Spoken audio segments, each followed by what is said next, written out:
I'm not a lawyer, but today was day one of YNW Melly's murder trial, and I'm going to tell y'all what happened. If you need a recap, go watch my last two videos. The day started off with opening statements, and then they had 4 witnesses get up and testify.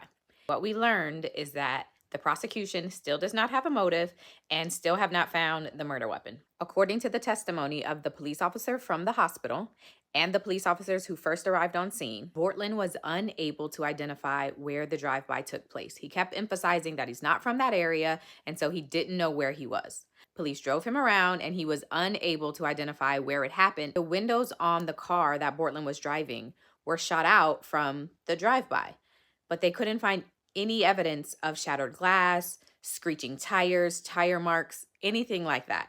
So because of that, police go to the studio to try to work backwards. And that is where they discovered that Melly had been in the car. That is also what prompted them to get the cell phone data. And when they follow it, they wind up in this desolate area. There, they discover shell casings and shattered glass.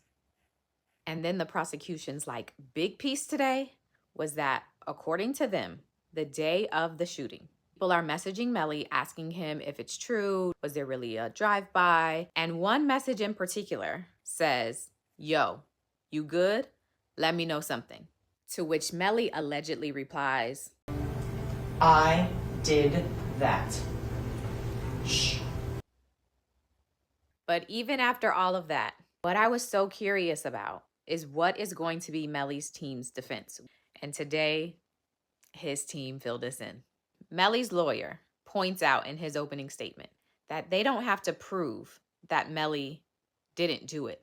They only have to prove that someone else could have done it. So he begins highlighting the fact that Bortland is the one who said there were only 3 people in the car. Bortland is the one who showed up to the hospital with 2 dead bodies in his car. Bortland is the one who has lied to police, not Melly. Melly's lawyer also says that the police did a shoddy job. The lawyer alleges they didn't follow up on leads, they didn't look into other people. He says they decided that Melly was the person who did this crime and didn't entertain the idea that anyone else could have done this. So the prosecution says in her opening statement that she will be proving that Melly had his phone on him before, during, and after the shooting. Meanwhile, Melly's team has to prove that someone else could have done this outside of him. So it's going to be interesting. Tomorrow is day 2, starting at 9:15. I'll be tuned in. Y'all gonna be watching.